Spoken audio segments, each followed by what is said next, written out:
Guys, I'm so glad we obeyed. There's a place for me to put my water. That's good. But also, if two people want seats, there's two in the very front. I'm not going to do crowd work, maybe. So feel free to move my water if you want to come sit up at any time. Happy Pride Month? Oh, somebody's going to sit. Oh, I can take that back. Thank you. Thank you. Yeah, earlier this week, I was like, how did I start sets last month? Hello? It sounds like I picked up an unknown number. I was thinking back to my first corporate job out of college about 2 years ago. I started during June, and so the day I started, they were giving out Pride merch. All of the Pride flags had the word ally pre-printed on them. Which was absolutely indicative of the workplace population. But then they still had queer employees happy hour, which was lonely. It was very quiet. I did a show recently that one of my friends came to with a couple of her friends. And after it, I was catching up with this friend and she was like, my buddy really liked what you did on stage. She found you really funny and it inspired her to finish her short film and she wants you to star in it. I was like, thank you. Can we read it? So we open up her laptop. It's untitled. First line, interior, suicidal lesbian's apartment. And then the first action line, a slightly autistic, potentially non-binary, suicidal lesbian is eating a sandwich.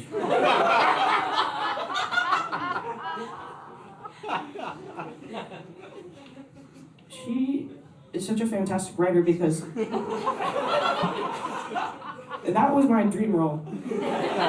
And all I had to do was 5 minutes on sandwiches. What a fucking blessing.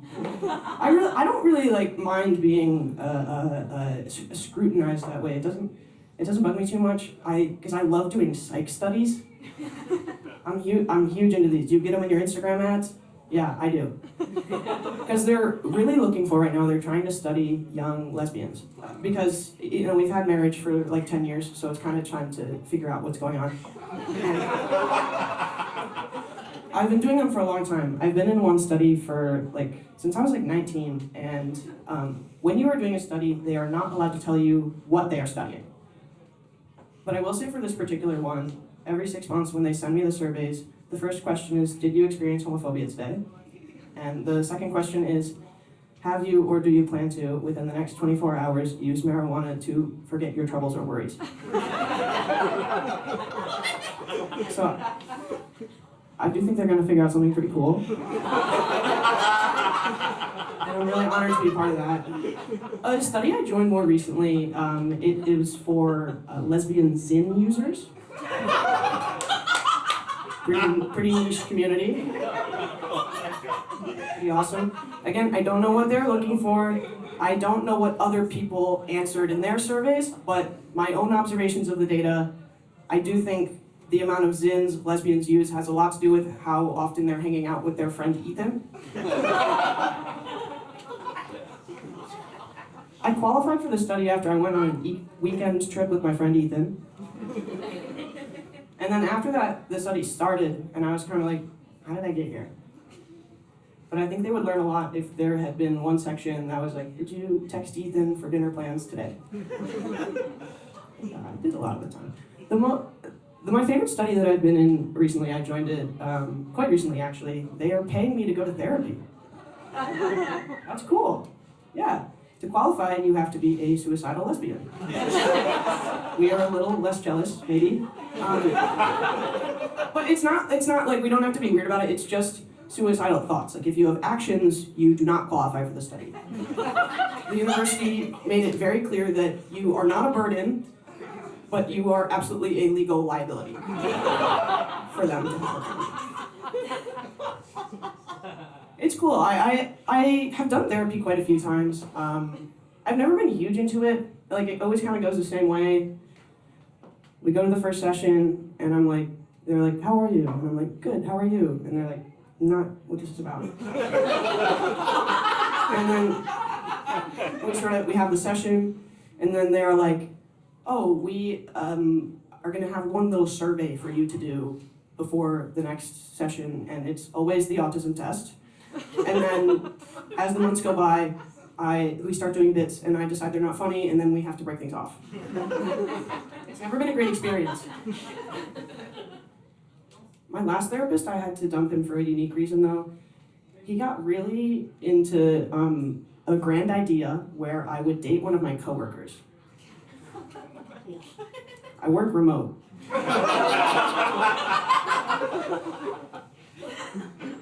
But this therapist for this study is really great. She's very smart, and she's like a real scientist, which I like. However, I do gather that they are trying to study something about the connection between being a lesbian and being suicidal. So the sessions have a bit of a goal. We're content farming, a little bit, as the kids might say. I'm not a great candidate for that. Can I be honest? I'm a cis, white, 23-year-old lesbian in New York City. That is kind of the platonic ideal for the modern woman. She tried to dig into my past too. We went over, okay, I was raised in the Midwest. I was raised very Catholic. I was outed in high school, all these things. It wasn't bad. Like, I was outed in high school, but then like after that, I got a girlfriend. And then after that, I got voted homecoming queen. And then after that, they invented a new senior superlative called best all around, and they gave it to me. If we're trying to find out why lesbians are suicidal, I'll tell you, they're jealous of me.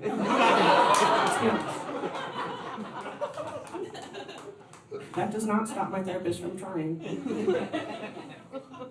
At a session in May, I was like, I'm feeling sad today because 2 years ago today, my friend took her own life. And she was like, oh, sorry, thank you for sharing. Were you ever into her? Or...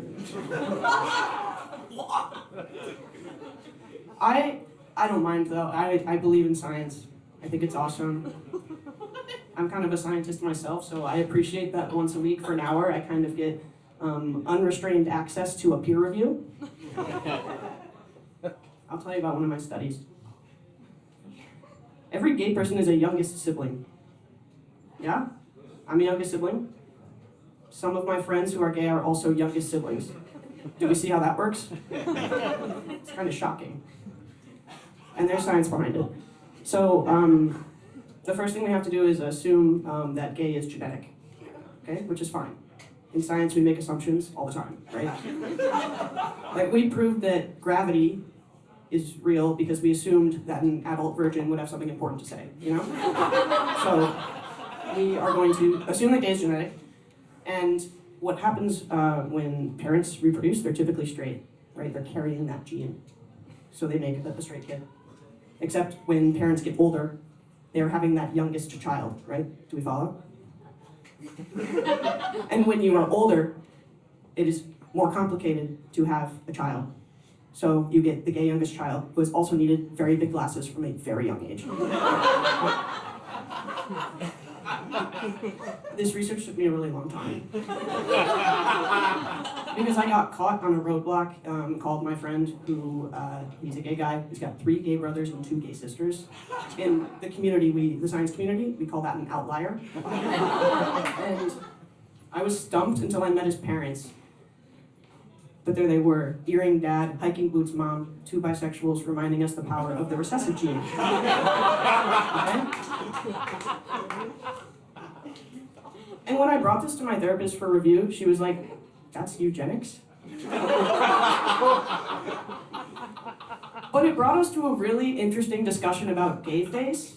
Is anyone familiar with these? Okay, so a gay face is when you are so structurally yourself, you never have to come out. This is a great example. It was introduced to me by my high school girlfriend. She said, you can't come around my house anymore, everyone just knows. But it's a double-edged sword, you know? The edges being my jawline. That was awful. it's a double-edged sword. It obviously made getting out in high school really easy because you can't really gossip if everyone's on the same page, you know? I went there every day. They knew me. Except for one key figure, which was my boyfriend. He was kind of unaware. He was a sweet guy. He was 6'6", which is to say that even in my darkest nights, I had a beautiful, charmed life. Many people were jealous of. But he was up there, I'm down here. We were never really at eye level, which is not an innuendo. We just hung out standing up only. But when I finally understood that I was gay, I wanted to tell him because he was my friend and I trusted him. And so I sat down with him and I was starting to cry. I was like, I'm so sorry, I'm gay. And he was like, you know what? Now that we're here, I see that.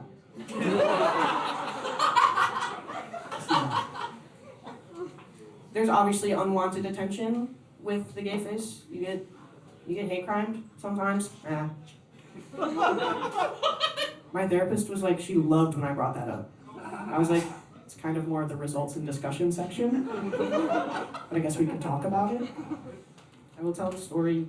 I was out for a run on a Saturday morning, and I don't mean to alienate my audience when I say I was out for a run on a Saturday morning. What I'm really trying to do is be very vulnerable with everyone in the room about people only do that when they're not really having any sex. So anyway, back to the story. I was out for a run, and these three guys on bikes kind of started circling me out of nowhere, and they started spitting on me, and they were calling me the F slur kind of over and over again. Okay, I'm gonna caveat again. Pin in the story. I know I can say the F word. I don't really like to, though, because to me, nothing screams, I have a boyfriend more than a woman who says the F word. Which is hard. I wish bisexual women had a way to feel included, otherwise. That actually was something I was talking to this therapist about, is I was like, I think there is rampant biphobia in the community. I'm not afraid to say that. And she was like, it's just us in here, girl. Nobody is going to pick you. Back to the story. We're in the story. I was running. They were being mean. And the troubling thing about this was that they got the right guy, you know? But it's tough because running clothes are a very anonymous place. I don't really have a better word for it. Everyone looks like a faggot in running clothes. You got men in neon short shorts and little tank tops. The women are doing digital watches and shoulder muscles. If you go to a run club looking for a gay person, that is like going to the grocery store and buying a pre-bottled smoothie. It looks like there's fruit in there, but it is entirely xanthan gum. So I'm telling you guys the story. The last thing they said before they kind of scurried off, it was, luckily kind of a hit and run situation, was, go home, faggot, no place for fags in Trump's America. And I was like, oh my God, because I was scared. And then I was like, oh my God, they think gay people are immigrants.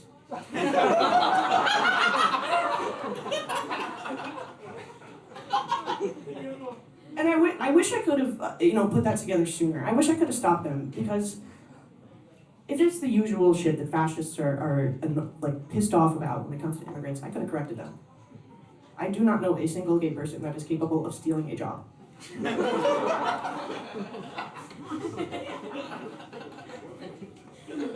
Except for me a little bit. I have had 4 jobs in 2 years. That's a pretty good hit rate. Also makes you think, why did she need to get all those? Because of that, I have actually mastered the icebreaker, because I have a really good fun fact. I'm a sensei in Feng Shudo. Yeah, I've done karate for a really long time.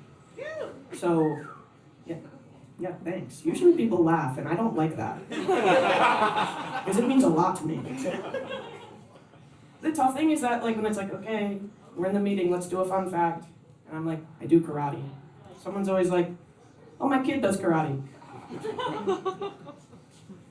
They never say, I, an adult, also do karate. Or like they don't even say, oh, my friend who's an adult does karate. I wish they would even say, my kid does karate and I hope that they continue into adulthood. It would just make me feel a lot better about a lot of things. But this is another kind of piece of research I have. Karate in America is held up pretty much entirely on the backs of elderly Midwestern lesbians. Some of us are familiar with this, maybe. But it's true. What happened in Hollywood a long time ago, right? Karate was popularized by guys like Bruce Lee and Chuck Norris. And they were real martial artists. They were teachers with schools, and they had a lot of students. What historians don't know why they were lesbians. Never got to the bottom of that. But they passed on, and the next generation of Hollywood, they were sort of like, we can't make these movies until we crack the Bechdel test, which they would not do for a long time. I was actually home recently in Detroit visiting because my karate studio had its 35th anniversary. Very exciting. It's amazing when a small business stays alive, right? I was talking to one of my senseis who, what are we picturing? Working hands, sensible car, right? Good. We can't be doing stereotypes that are wrong, okay? So I'm talking with her, and she's telling me that for a long time, probably 30 plus years, she ran something called the National Women's Martial Arts Federation, which is an amazing group. Every summer, they host this sort of commune-like situation where lesbians from all over the country fly into a Midwestern liberal arts college and sort of grapple for the weekend. Very, very important institution in our country. But she was telling me that since about 2015, she's been having a really hard time finding somebody from the younger generation to step up and lead this group for more than like a year at a time. And I was like, that's horrible. What happened in 2015? What happened? And this is one of my more contemporary theses. But I just don't think the Supreme Court really considered what would happen to the martial arts community after they started allowing lesbians to have weddings. There used to be a blueprint, right? For lesbians in the Midwest, you're born, youth soccer goalie, you do the flannel shirt, there's like the haircut at some point, Oberlin College. There you learn about the concept of chi, where you start practicing karate. You will meet your life partner in hand-to-hand combat. Roommates after that. And then together, you open a karate studio because the tax benefits of co-owning a business are the closest you will ever get to legal marriage. And then you act as androgynous parental figures for a lot of very athletic but otherwise socially rejected teenagers in this town. This is a beautiful thing we have been doing for centuries. But the peace has been disturbed. Now we have lesbians saying, oh, we should not use the savings for the karate dojo just yet. Let's plan our 2 separate bachelorette parties. We don't have 2 separate groups of friends. Maybe we should, let's wait on the karate studio. We should get a 2-bedroom so we can start a family. The 2nd bedroom, historically, is for the swords. And the family is the one you find in the karate studio, okay? It's beautiful. I was telling my therapist about this research, and she was like, did you take a stance against gay marriage? But the thing about doing science is you don't always get results you like. Sometimes you discover things and you're like, damn, I don't like that. That puts me in a pickle. Right? Because there's a clear thing going on. I'm 23, I'm not planning a wedding anytime soon, right? I could step up and lead this group. But it's tough, I can't. I too am kind of in a place where gay rights have taken such a beautiful step in the world that every day is kind of a form of activism, in the sense that I am a remote data scientist at a camera-on company with this face. That is activism. And I've actually done much harder things. My first job that I mentioned was in finance. It was 5 days a week in the office. We worked late.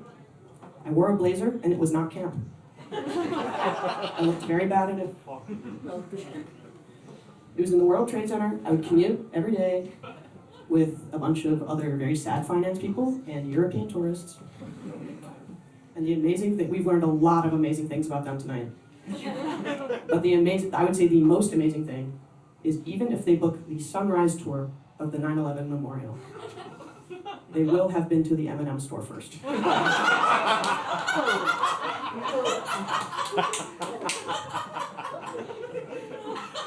And I had to talk to coworkers every day they are crazy people. Men love to tell jokes at the office. One time a guy was giving a presentation and he was like, if you can't tell, I'm from upstate New York. How the fuck would I be able to tell?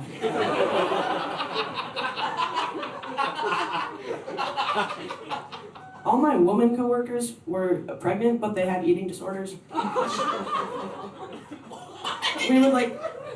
We would eat lunch. Well, we wouldn't. I would sort of eat lunch in the break room, and they would watch me do that. And they would be like, "Oh my God, like, pregnancy just makes me so not hungry. Like, I know I'm eating for 2, but I feel like I'm eating for 0. That baby is gonna be fucked up." I don't want to cite my own research, but I think it could turn out just like me. That job, a lot of people will say like finance broke them, they like started doing coke or something like that. I quit vegetarianism over that. Which doesn't seem like a lot, but like I was a 21-year-old lesbian, okay? That is a major pillar of identity that I broke. Because the same thing would happen all the time, then it got to me. I'll pin it out for you. It'd be a Friday. You had been there since 7:30 in the morning, and you get a Teams message. Happy Friday. There are sandwiches in the break room. And you'll have your first happy thought in longer than you care to admit, which is falafel wrap, caprese baguette. No. For the corporate vegetarian, there's one option. Gluten-free, vegan, roasted vegetable, Mediterranean wrap. No egg, no chickpea, no sesame, no peanut. That is always a corn tortilla with oiled zucchini in it. And everyone in the break room's having a grand old time. The turkey club? Yeah. Ham and Swiss? Yeah. And you're scared. Because do you know what happens to a corn tortilla when it's cold and wet? It crumbles. Pretty much exclusively as soon as you take a bite. You'll pick it up, zucchini on your pants. Every time. And you'll try to play it cool, but eventually you gotta stand up, and your boss, he'll point at you in front of everybody, who already doesn't really like you because you made a comment about the ally flags, say, "What happened there?" He'll point right at your crotch. What happened there? And you gotta just take it. What happened there's on you. You're not allergic to anything. Why'd you go vegetarian when you were 17? Not enough attention when you came out? Homecoming queen wasn't good enough? You had to piss off your parents on taco night? I kept it up for 4 years of fucking liberal arts college, trying to get some fucking street crunchy cred with the other Save the Earth queers. Oh, Lizzie presses tofu in her dorm room. That's not cool. It's unsanitary. And you still end up at the investment bank, except now you just got zucchini on your pants.